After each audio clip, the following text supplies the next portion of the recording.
En 2024, l'armée de terre française ne possède plus un seul véhicule de combat d'infanterie capable d'entrer dans une rivière et d'en ressortir de l'autre côté. Plus un seul. Si une brigade mécanisée française devait franchir un fleuve sous le feu, sans pont intact, sans génie disponible dans un délai utile, elle le ferait à pied ou elle ne le ferait pas du tout. Ce n'est pas une rumeur, ce n'est pas une exagération d'analystes inquiets, c'est la réalité froide d'un parc blindé qui a perdu une capacité sans que personne, à aucun moment, n'ait pris la décision explicite de la perdre. Et pour comprendre comment un pays comme la France, puissance militaire respectée, membre fondateur de l'OTAN, doté d'une industrie de défense parmi les plus développées du continent, a pu se retrouver dans cette situation précise, il faut remonter à une machine oubliée. Une machine que l'armée française a conçue, produite, déployée pendant plus de 30 ans, et qui savait faire exactement ce que ses successeurs ne savent plus faire. Son nom, c'est l'AMX-10P.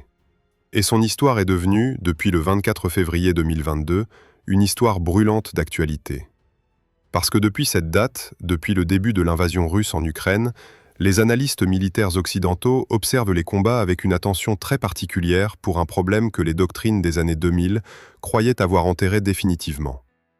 Le franchissement de cours d'eau en zone contestée. Les images arrivent en flot continu par des sources ouvertes, les rapports d'observateurs se multiplient, les témoignages des unités engagées se recoupent et racontent tous la même histoire. Une colonne mécanisée atteint un obstacle hydraulique, une rivière moyenne, un canal, une zone inondable, et elle se trouve placée devant un choix entre 3 options qui sont toutes mauvaises. Attendre que le génie construise un pont, ce qui peut prendre des heures précieuses pendant lesquelles l'adversaire concentre ses moyens. Utiliser un point de passage existant, et donc parfaitement connu, surveillé par des drones, couvert par de l'artillerie à guidage de précision. Ou tenter une traversée non préparée, dans un environnement saturé de capteurs, où chaque véhicule visible devient une cible en quelques secondes. La 3e option, dans la plupart des cas observés, se termine par un carnage. Ce que cette réalité révèle n'est pas une faiblesse propre à l'un ou l'autre des belligérants ukrainiens ou russes. C'est une caractéristique structurelle du parc de véhicules blindés occidentaux accumulé depuis une vingtaine d'années. La majorité des véhicules de combat d'infanterie modernes en service dans les armées de l'OTAN ne sont pas amphibies. Ils sont lourds, bien protégés, bien armés, technologiquement sophistiqués, et ils s'arrêtent devant l'eau comme un mur invisible les arrêtait. Le VBCI français, entré en service en 2008, illustre parfaitement cette logique. 25 tonnes réparties sur 8 roues, canon de 25 mm, protection sérieuse contre les mines et les tirs directs, système d'observation modernisé. Tout y est, sauf une chose. Il ne flotte pas. Si une unité équipée de VBCI doit franchir une rivière sans infrastructure disponible, elle s'arrête et elle attend le génie. Ce n'était pas le cas avec l'AMX-10P, et cette différence n'est pas un détail technique de spécialiste. C'est une différence de doctrine, une différence de philosophie sur ce que doit être une manœuvre mécanisée rapide. Pour saisir ce qu'était vraiment l'AMX-10P, il faut d'abord comprendre ce qu'elle n'était pas censée être. Elle n'était pas un simple transport de troupes blindées. La distinction peut sembler purement sémantique, elle ne l'est pas. Elle détermine tout ce que la machine doit pouvoir faire, comment elle est construite, comment elle est employée au combat, et ce qui se passe quand elle disparaît du parc. Un transport de troupes blindées a une fonction essentiellement logistique. Il amène des soldats au plus près de la zone de combat, il les dépose, puis il se replie ou se met à couvert. Son armement est défensif, limité à une mitrailleuse ou deux, juste ce qu'il faut pour se dégager d'une embuscade légère, pas pour soutenir un assaut. Le véhicule n'est pas pensé pour rester dans l'équation une fois l'infanterie débarquée. Il livre sa cargaison humaine et il sort du combat. C'était exactement la philosophie de l'AMX VTT, le véhicule que l'AMX 10P allait remplacer. L'AMX VTT était construit sur le châssis de l'AMX 13, un char léger français des années 50. Solution fonctionnelle, robuste, produite en quantité respectable, mais qui portait dans sa conception même les limitations d'une doctrine héritée d'une autre époque. L'infanterie combat à pied, le blindé la transporte, les deux ne font pas la même chose au même moment. Une vision du combat mécanisé qui était déjà remise en question à la fin des années 60 et qui devenait clairement dépassée face à ce que les soviétiques préparaient à l'Est. Parce qu'à ce moment précis, en Union soviétique, Ingénieurs et officiers mettaient au point une machine qui allait changer les règles du jeu. Une machine qui ne se contenterait pas de déposer l'infanterie, mais qui combattrait avec elle, en même temps qu'elle. Le BMP-1. Et quand la France a compris ce qui arrivait de l'autre côté du rideau de fer, elle a compris qu'elle ne pouvait plus se permettre de rester avec des transports de troupes classiques. La réponse française allait porter un nom qui deviendrait, pendant 3 décennies, synonyme de mobilité mécanisée à la française. La réponse française, c'est donc l'AMF-10P, présentée officiellement en 1973, après plusieurs années d'études menées par les ingénieurs de l'atelier de construction d'Issy-les-Moulineaux. Mais au-delà de la date d'entrée en service, ce qui compte ici, c'est la logique industrielle et tactique qui a présidé à sa naissance. Parce que c'est précisément cette logique que les choix ultérieurs vont effacer par petites touches successives. 14 tonnes et demie sur la balance. Pour un engin de combat de sa génération, c'est un équilibre que peu d'ingénieurs auraient osé promettre. Assez léger pour conserver une mobilité stratégique acceptable, assez blindé pour encaisser les projectiles d'armes légères et les éclats d'obus proches, assez rapide pour coller aux chars AMF-30 avec lesquels il devait opérer sans jamais devenir le facteur limitant d'une percée. Sous le capot, un moteur diesel hispano-suiza qui pousse la machine jusqu'à 65 km/h sur route. Une chaîne cinématique conçue pour absorber les terrains accidentés du nord-est européen sans rendre l'armée dépendante d'une maintenance lourde. En tourelle, la pièce de 20 mm M693, arme capable de traiter les cibles légèrement blindées de l'époque, engins de reconnaissance, véhicules de transport adverse, position retranchée dans des bâtiments légers. Ce n'est pas un canon anti-char au sens strict, personne ne l'a jamais prétendu. Mais c'est une pièce qui interdit à l'infanterie ennemie de se déplacer à découvert, qui détruit les véhicules légers à vue, qui couvre un débarquement d'infanterie à courte distance avec une efficacité redoutable. Et surtout, cette pièce est stabilisée, un point qu'on sous-estime trop souvent dans les comparaisons entre générations successives. Un canon stabilisé sur un véhicule en mouvement, ce n'est pas un raffinement d'ingénieurs passionnés, c'est une capacité tactique fondamentale qui permet à l'équipage de maintenir la pression de feu pendant un déplacement, de ne jamais s'arrêter pour tirer, de ne jamais offrir à l'adversaire cette cible immobile de quelques secondes qui fait toute la différence entre survivre et brûler. À l'intérieur, 3 membres d'équipage, conducteur, chef de bord, tireur, et 8 fantassins qui ne sont pas de simples passagers. Ces 8 hommes peuvent ouvrir le feu depuis l'intérieur du véhicule par des ouvertures latérales pratiquées dans la caisse, ce qui signifie que la machine continue à produire du feu pendant qu'elle avance, pendant qu'elle contourne un obstacle, pendant qu'elle cherche sa position d'assaut, sans avoir besoin de débarquer son personnel. Beaucoup de véhicules contemporains n'avaient pas cette capacité, et plusieurs de leurs successeurs l'ont purement et simplement abandonnée au nom d'une protection accrue, parce qu'une ouverture de tir reste par définition un point de faiblesse dans le blindage. Mais la caractéristique qui écrase toutes les autres, celle dont l'absence brûle aujourd'hui comme une plaie ouverte dans le parc français, ce n'est ni le canon, ni les sabords de tir.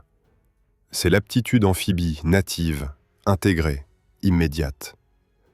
Pas de caisson gonflable à monter avant la traversée, pas de flotteurs latéraux à déployer, pas de préparation mécanique qui prend 15 minutes pendant lesquelles la machine reste exposée sur la berge. Le conducteur oriente sa machine vers l'eau, il enclenche les 2 hydrojets propulseurs logés à l'arrière, et il avance. 7 km/h dans le courant, direction assurée, équipage protégé, pièce de 20 mm toujours opérationnelle.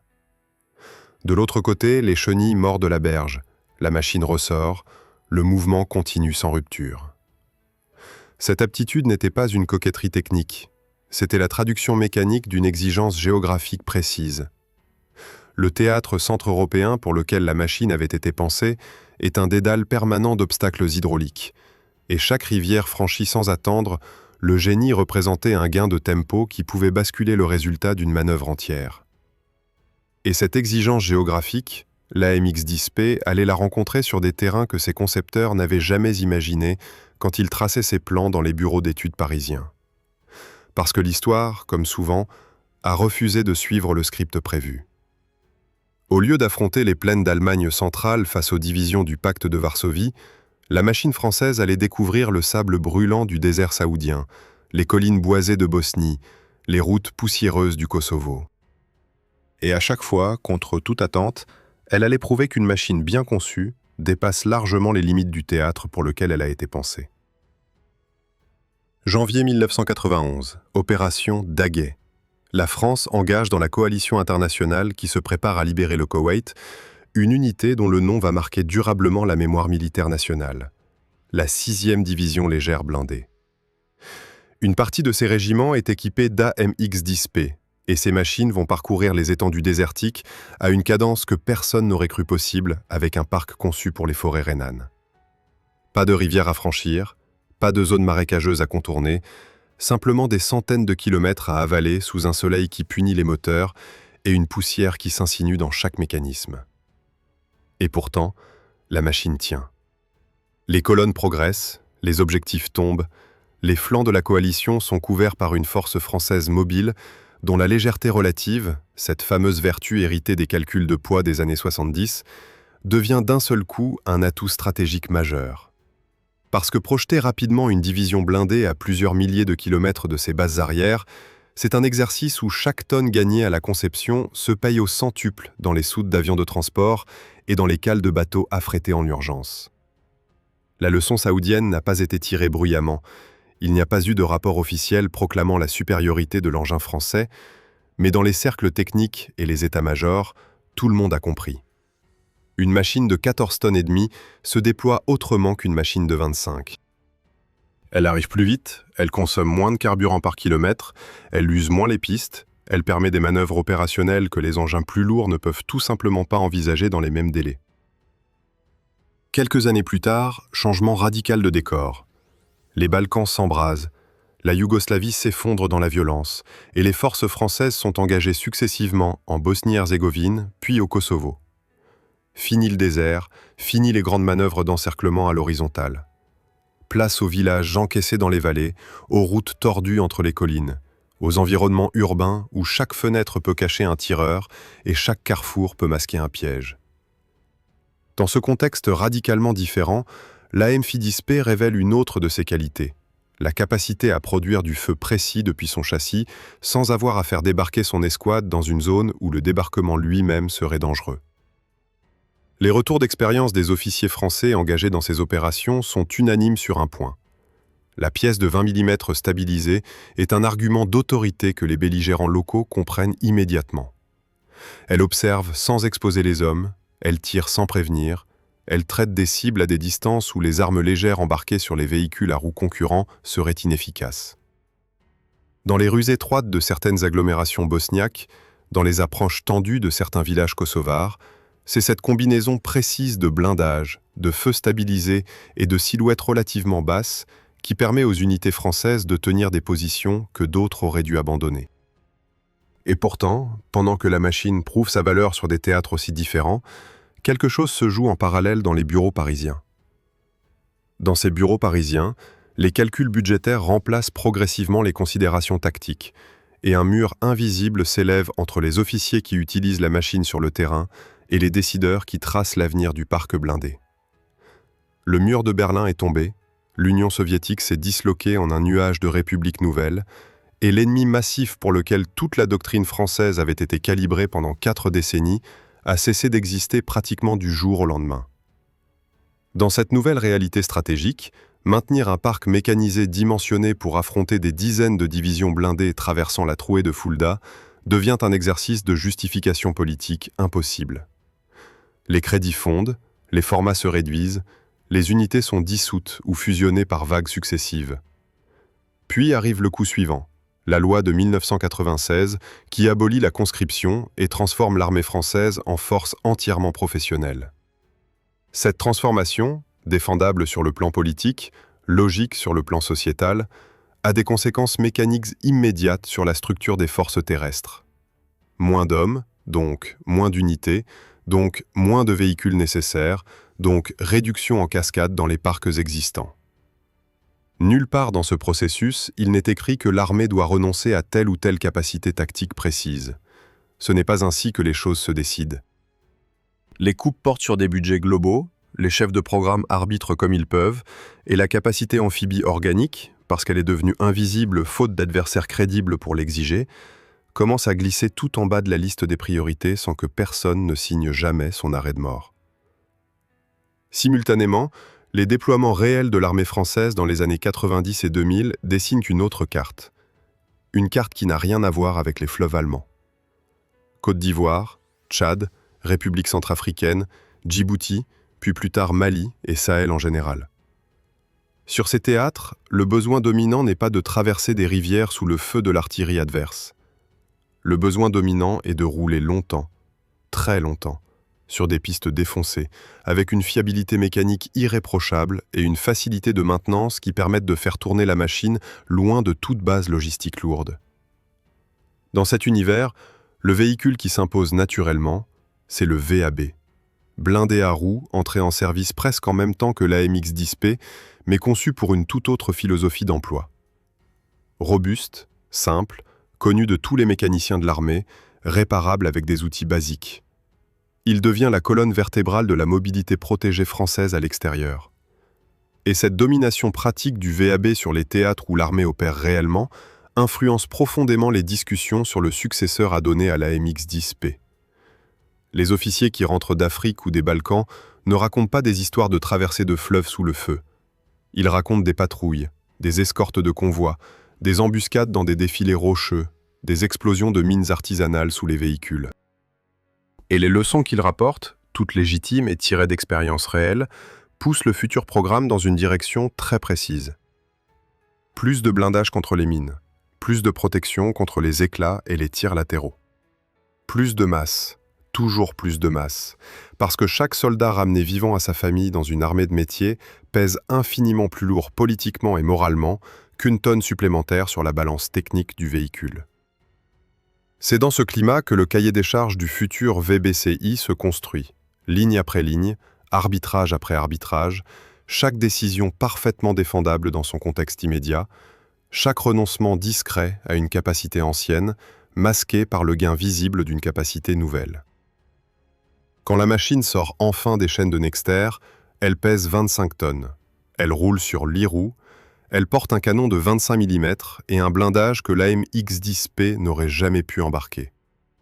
Mais elle ne flotte pas, et personne, dans les commissions qui ont validé le programme, n'a jamais formellement acté cette perte.